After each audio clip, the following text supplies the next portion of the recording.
Hello everyone, कैसे हैं आप लोग। तो आज हम डिस्कस करेंगे। Recently competition commission of India ने एक स्टडी कंडक्ट की थी बेस्ड ऑन आयरन ओर और उसके एक्सपोर्ट के बारे में। तो मेनली कहा है कि आयरन ओर के जो एक्सपोर्ट है उसको डिस्करेज करने के लिए बात की है यहाँ पे। तो पूरा देखिए कॉन्टेक्स्ट को हम डिटेल में डिस्कस करेंगे। यहाँ पे कंपटीशन कमीशन ऑफ इंडिया ने क्यों ऐसी बात की है और यहाँ पे क्या क्या रिकमेंडेशन भी दी है, इसके बारे में भी हम डिस्कस करेंगे। मेनली देखिए आयरन और स्टील की जो स्टेटस है भारत में कैसे है, किस तरीके से आयरन ओर से जो है स्टील की मैन्युफैक्चरिंग की जाती है, इसके बारे में भी हम डिटेल में डिस्कस करेंगे। भारत में कौन सी जगह में देखिए आयरन ओर की बेल्ट होती है यहाँ पे, और मेनली देखें कि गवर्नमेंट ऑफ इंडिया ने यहाँ पे क्या क्या इनिशिएटिव ली है, इसके बारे में भी डिटेल में डिस्कस करेंगे।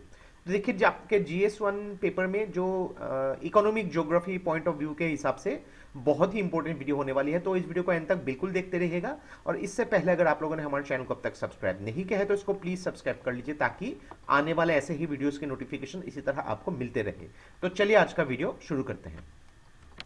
तो recently competition commission of India ने एक स्टडी कंडक्ट की थी, तो एक रिपोर्ट एक्चुअली पब्लिश की थी जिसका नाम है dynamics of competition in the making of sector in the mining sector in India with a focus on iron ore. तो मेनली इस जो स्टडी के बाद जो है आयरन ओर के प्राइसिंग के बारे में बात की गई है कि देखिए अलग भारत में जितने भी आयरन ओर भारत से एक्सपोर्ट होती है, अलग अलग जगह पे दुनिया में जाती है, तो अलग अलग जगहों पे देखिए प्राइसेस अलग अलग होती है, ये चेंजेस भी होती रहती है। तो उससे क्या होती है, बहुत सारे प्रॉब्लम्स हो सकती है। देखिए जितने भी आयरन ओर की जो एक टोटल कंटेंट है, अगर उसको भारत ने एक्सपोर्ट कर दिया तो ये अगर आज देखिए अलग अलग जगहों में प्राइस कम हो गई तो उससे कम प्रॉफिट इंडिया को मिलेगी। लेकिन यहाँ पे मेनली ये बात कही है कि इस आयरन ओर से जो स्टील बनाने की प्रोसेस है उसके बारे में भी हम डिस्कस करेंगे। यानी कि फिनिश्ड प्रोडक्ट बना के जो है उसको जो एक्सपोर्ट करने की बात की गई है। तो मेनली देखिए यहाँ पे उसके फिनिश्ड प्रोडक्ट की फंक्शनलिटी इंप्रूव करने की बात की गई है। तो अगर देखा जाए पिछले कुछ सालों में तो लगभग 2013 से लेकर 2019 तक जो आयरन ओर जो है उसकी एक्सपोर्ट थोड़ी सी कम थी, लेकिन पिछले 3 सालों में बहुत ही ज़्यादा एक्सपोर्ट है। इनफैक्ट अगर 2021 का फाइनेंशियल ईयर में देखेंगे आप, 362 बिलियन इंडियन रुपीस जो है भारत ने एक्सपोर्ट किया था। लेकिन ये रिसेंट फाइनेंशियल ईयर में थोड़ा सा कम हुआ है, लेकिन इसको कम करने की बात की गई है। तो आयरन ओर क्या है, जनरली जो भी आयरन ओर के बेल्ट है यहाँ पे iron ore as a rocks के फॉर्म में मिलते हैं या फिर मिनरल्स के फॉर्म में मिलते हैं।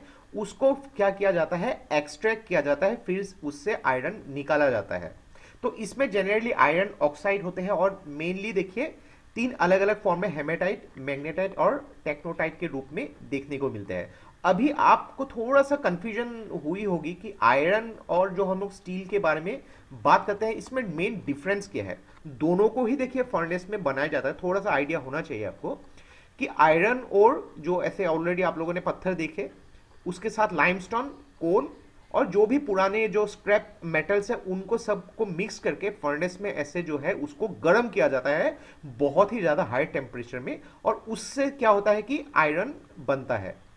और इसी प्रोसेस में देखिए अगर बेसिक ऑक्सीजन अगर जो उसमें अगर भेजा जाएगा तो बेसिक ऑक्सीजन फर्नेस में स्टील को बनाया जाता है।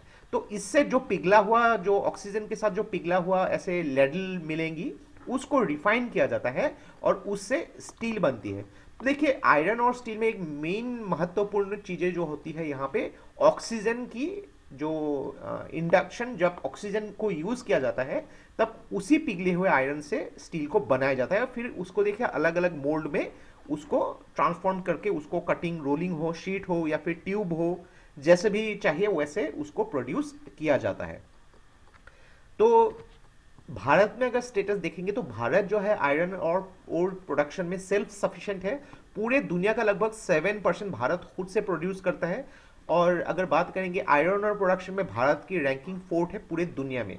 और स्टील प्रोडक्शन में देखा जाए तो second largest steel production in the world after China, very very important. तो अगर बात करेंगे भारत में देखिए आयरन ओर के जो बेल्ट है ये सदियों से जो है आप इस जगह पे है, बहुत ही फेमस है इन जगह। तो मेनली देखिए उड़ीसा झारखंड बेल्ट ये देख सकते हैं आप। देन जो दर्ग बस्तर चंद्रपुर बेल्ट यहाँ पे जो मध्य प्रदेश छत्तीसगढ़ तेलंगाना महाराष्ट्र के इस एरिया में। देन जो महाराष्ट्र गोवा बेल्ट यहाँ पे देख सकते हैं, थोड़ा सा कर्नाटका में भी टच होता है।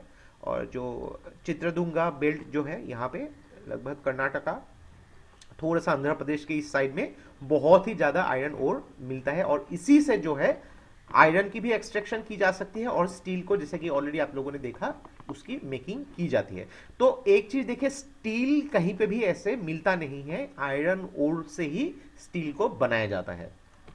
तो अगर यहाँ पे कंपटीशन कमीशन ऑफ इंडिया ने कुछ जो रिकमेंडेशन भी दी है कि because of the volatility of the prices यहाँ पे आयरन ओर को एक्सपोर्ट करने के बारे में डिस्करेज किया है, ताकि देखिए यहाँ पे रिन्यूएबल नेचर अगर भेज ही दिया आपके पास, अगर जो रॉ मटेरियल्स है उसको अगर भेज देंगे तो उससे आप खुद से स्टील कैसे बनाएंगे, एक सोचने वाली बात है यहाँ पे, जो बहुत ही इंपॉर्टेंट है स्टील मेकिंग इंडस्ट्रीज के लिए। तो मेनली यहाँ पे बोला गया है कि हाई वैल्यू एडिड प्रोडक्ट्स जो फाइनलाइज्ड जो स्टील जो है उसको प्रोड्यूस करके उसको यहाँ पे भेजने के बारे में बात की जा रही है, या फिर उसी को जो है भारत में अलग अलग कामों में यूज किया जा सकता है। और दूसरी बात यहाँ पे कहा जा रहा है कि अलग अलग कटिंग एज टेक्नोलॉजी के थ्रू आयरन ओर की क्वालिटी को भी इंप्रूव किया जा सकता है।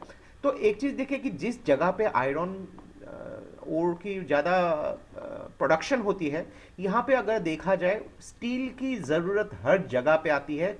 किसी भी इंडस्ट्री में आप बात करेंगे स्टील की बहुत ज़्यादा यूज होती है। तो जिस जगह में अभी भारत जैसी जगह में अगर दुनिया का second largest steel production country है, तो आप सोच सकते हैं कि कितना ज़्यादा डेवलपमेंट की जा सकती है, कितने ज़्यादा जॉब्स निकल सकते हैं, कितनी ज़्यादा भारत को फिर से बनाए जा सकते हैं। तो उसके लिए सोचना चाहिए, लेकिन उसके लिए जो रॉ मटेरियल्स है यानी कि जो आयरन ओर, उसी को अगर एक्सपोर्ट कर दिया गया तो उसका जो है स्टील की प्रोडक्शन में इफेक्ट होगा। तो ये बहुत सोचने वाली बात है।